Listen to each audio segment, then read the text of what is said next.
who work hard to protect their families, to provide for the families, to be there for your families. We're so grateful for you. You are definitely the backbone of our community. And so this year, for those of you who might be visiting our church, we have 3 congregations meeting all over the city today, but everybody's been studying out this concept of becoming. And it comes from John 3:31, where John the Baptist says that he must become less and Jesus must become more. And so we are exploring that concept all year long, how it is that we can become less and Jesus can become more within us. And this month, our series is entitled Made to Stand. And we're talking about this idea that in becoming more like Jesus, God needs to form strength within us.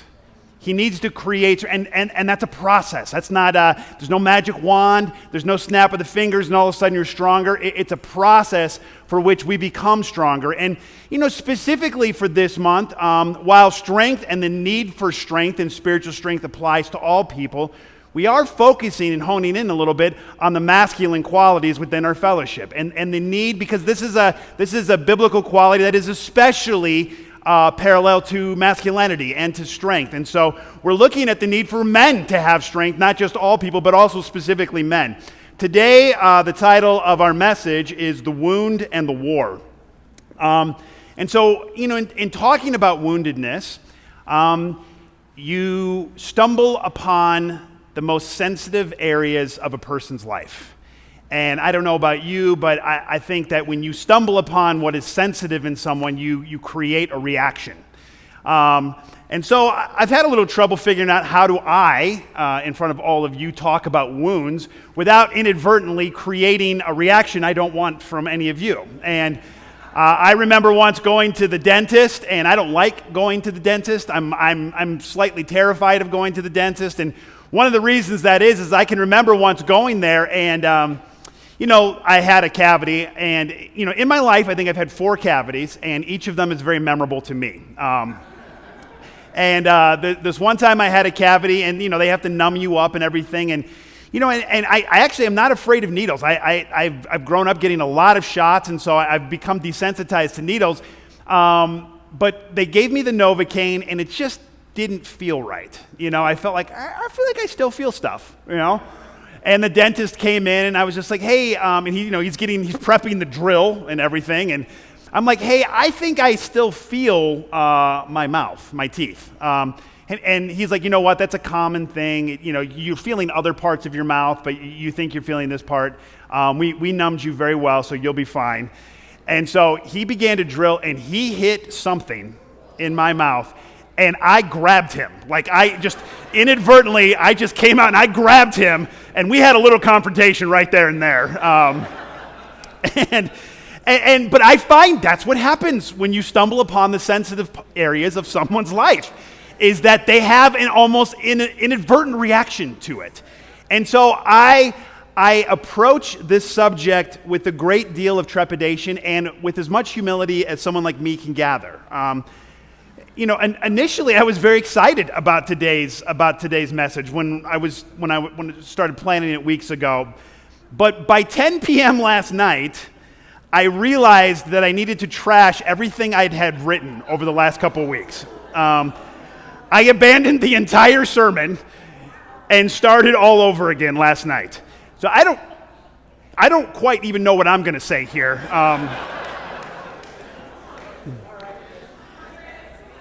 I think I became aware at some point in writing last night that there were some blind spots that I had, that I was struggling with. And what I had written, it didn't take into account these blind spots. And I think it's because as I wrote more and more, and as I read more and more about the way the Bible covers the war and the way the Bible covers the wounds that we get from it, I began to see a problem. And it's a problem for which I don't have a clear explanation. I have a messy explanation. And it goes something like this, okay? God gives us strength. He does. He wants us to be strong. That's clear scripturally. You read throughout, one of the most common things that God actually says to us is to be strong, okay? He wants us to be strong. because there's a conflict going on all around us. It's funny, Majida actually, she alluded to it even in her communion message. And the communion message is that there's a supernatural thing going on all around us. And a battle sometimes of good and evil, sometimes it's between surrender and independence. Sometimes the battle is between desire for what is right and a desire for what is easy. Scripture describes this conflict in so many different ways. But perhaps one of the most explicit ways comes from Ephesians chapter 6, where it says in verse 12, "For our struggle is not against flesh and blood, but against the rulers and against the authorities and against the cosmic powers of this darkness, against evil, against the spiritual forces in heaven." And like all conflicts, there's always collateral damage. There are casualties. And everyone this conflict touches receives wounds from it. We all have wounds. Wounds from the world, wounds from our fight for our faith. And strong people acting from woundedness are dangerous people to the innocent. Strong people that are truly broken people can do incredible harm. So we have to be restored from our wounds. Or we have to understand that our wounds are supposed to do something for us. There is purpose behind them that we have to accept. And I feel like this is where it gets messy. Because it isn't just the world that wounds us. It is also God that wounds us. Part of the process of becoming strong is the wound. And that is a very, very messy truth, I find. You know, I remember when I was a young, 19 years old, 20 years old, just became a Christian, and I had a mentor, and he was an ex-Marine. And he was actually he was an older campus student, but he was an ex-Marine, but he had fought in Desert Storm. And he had fought over there at 19 years old. And that real life conflict humbled him. And it actually opened his eyes to a need for God in his life. It also made him a fairly strong man. Like, this was a person who had deep character. I mean, having to have the discipline of being a Marine, fighting overseas, listening to orders, trusting orders, relying on other people around you, doing very hard things, doing dangerous things, that over the course of years made him a strong man, a charactered man. And I have great memories of so many of the things that he taught me. But that experience that he had also left him wounded. I remember one afternoon he was mentoring me. We were talking, he was trying to teach me, and we were sitting there, and after a while, that time was done, and we ended up watching, he had a bootlegged, this isn't right, okay? I'm not saying it is, you shouldn't do it. I didn't feel good about it at the time either, okay? But he had a bootlegged version of the first movie, Twister. You guys remember that tornado movie? And so we watched this awful bootleg version of this movie, and afterwards we were just sitting around talking and eating, and all of a sudden it's like something passed in front of his eyes. And he just looked at me, he goes, "What are you doing here right now?" And I was like, what do you mean? He's like, why are you here right now? And I was like, I thought he was testing. I thought this was like some sort of spiritual test. And I was like, well, to learn and to, he's like, no. Why are you in this room? Why are you at my apartment right now? And we had about 15 minutes where he just kind of disconnected, and he thought that I had come there to get him.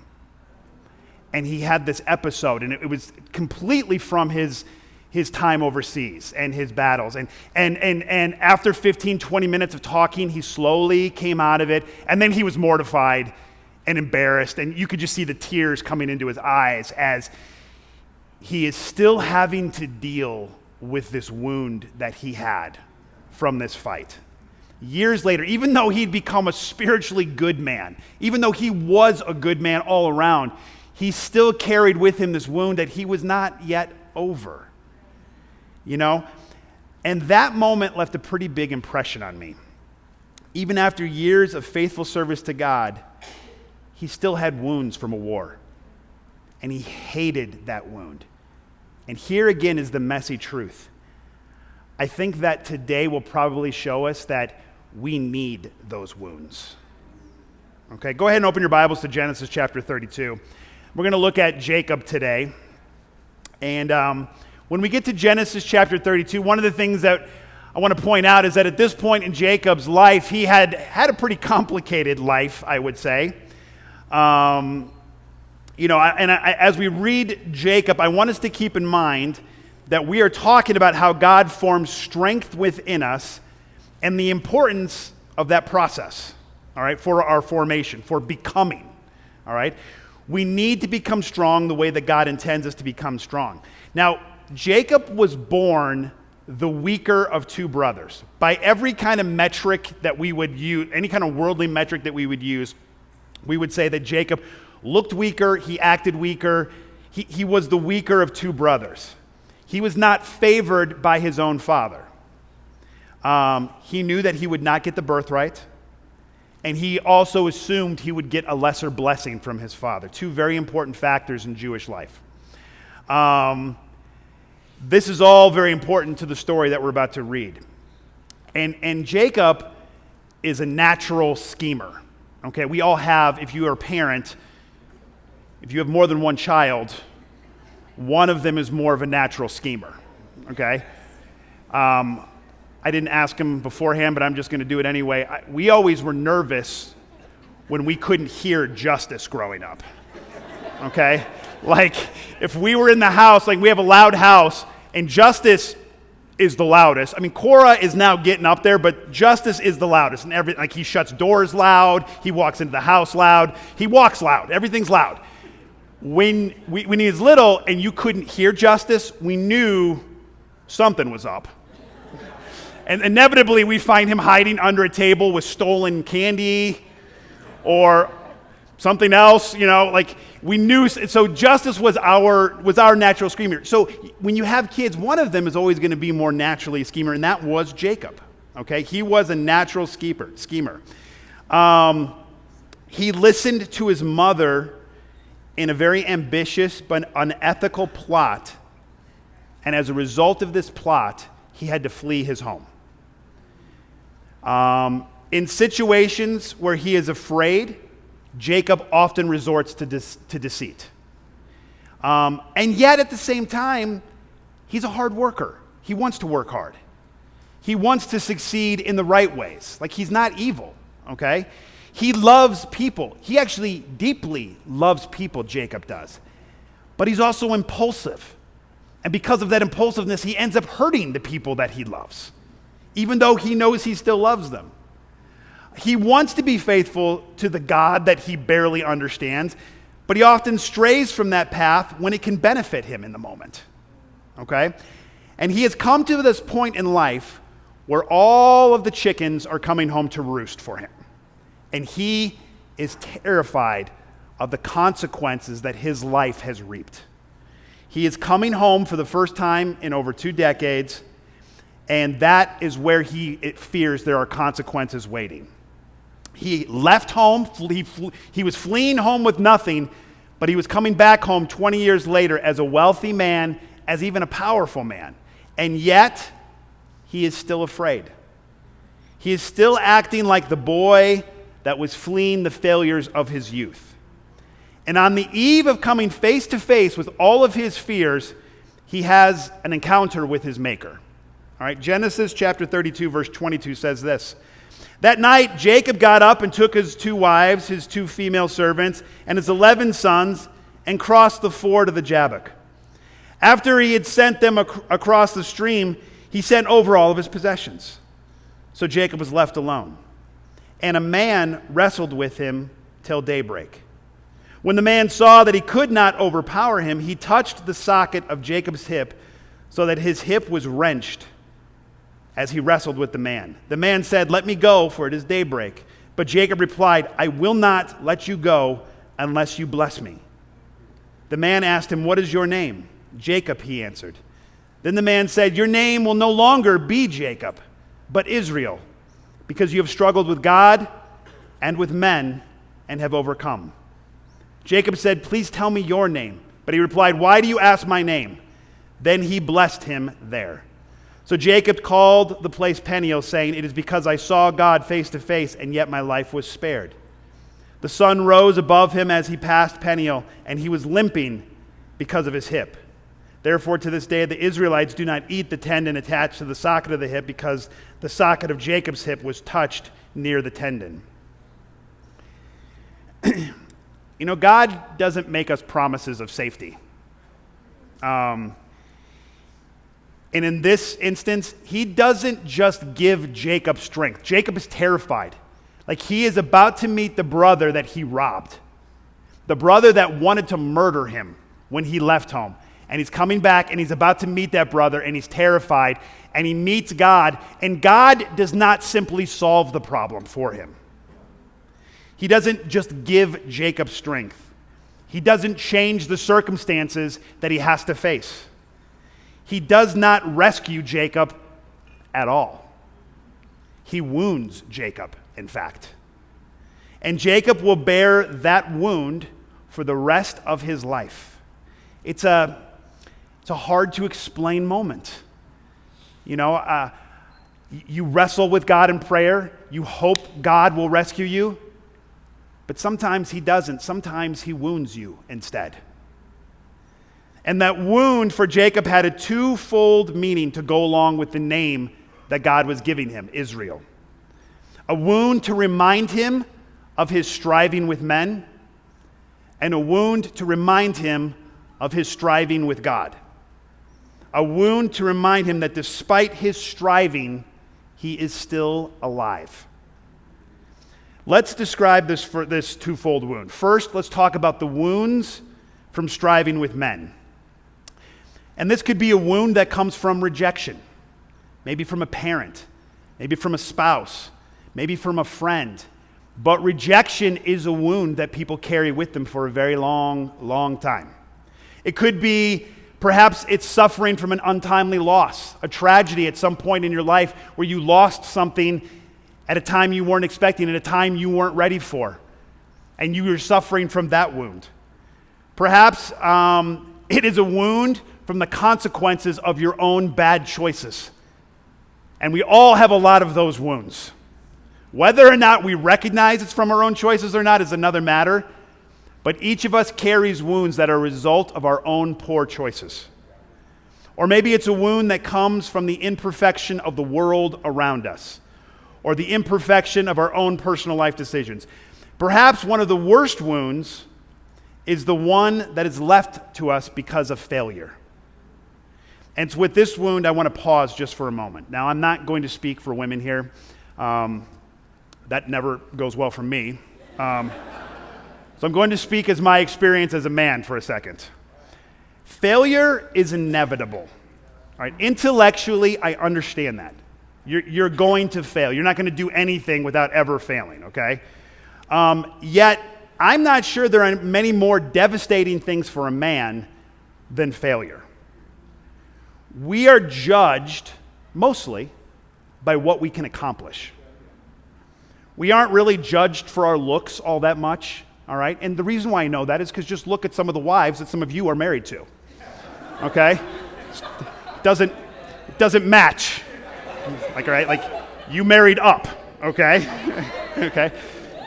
So men in general, I'm not saying universally, they're not judged for their looks the same way that women often are, okay? While we may want to be taller or broader or have more hair or whatever other arbitrary quality, these things rarely define a man. No, we're judged often by success. Can we get ahead? Can we meet goals? Can we provide? What can we offer for the work that we can do? I don't think this is wrong or right. I think it just simply is. Thus, failure becomes a measure of how a man often is judged. Failure becomes a measure of who we are. And for that reason, for many men, failure is a deep wound. failure to make enough money, failure to be able to give your family what they need to have, failure to find a partner in life, failure to make your spouse happy. Failure is enough to make weaker men feel sorry for themselves and complain bitterly all their days for why the deck was stacked against them. Failure is enough to make good men question their worth, making them shy of putting themselves forward ever again, even when they are desperately needed. Failure is enough to make foolish men angry and full of wrath at their friends, at their loved ones, and even at their God. And failure can make desperate men dangerous men, willing to do anything to rid themselves of the weight of their failure. Failure is a perilous wound for a man. Once a man receives such a wound, he must be decisive in what he does next. And we're going to get to that in a second. But Jacob ran away from his family because of his many moral failures. He ran away from his next family, all right, Laban, and where his wives were, in the night. He snuck away in the night like a criminal, only to find that he's going to be confronted once again by his brother who wanted to murder him the last time he ran away. Jacob cannot escape his failures. All right? Now, I talked about two wounds, the wound from striving with men, but we also have the wound of striving with God. This is the wound of faith. When we do the right things, when we fight the wars on the right side, when we trust in God, when we put our hope in Him, and still we are struck down.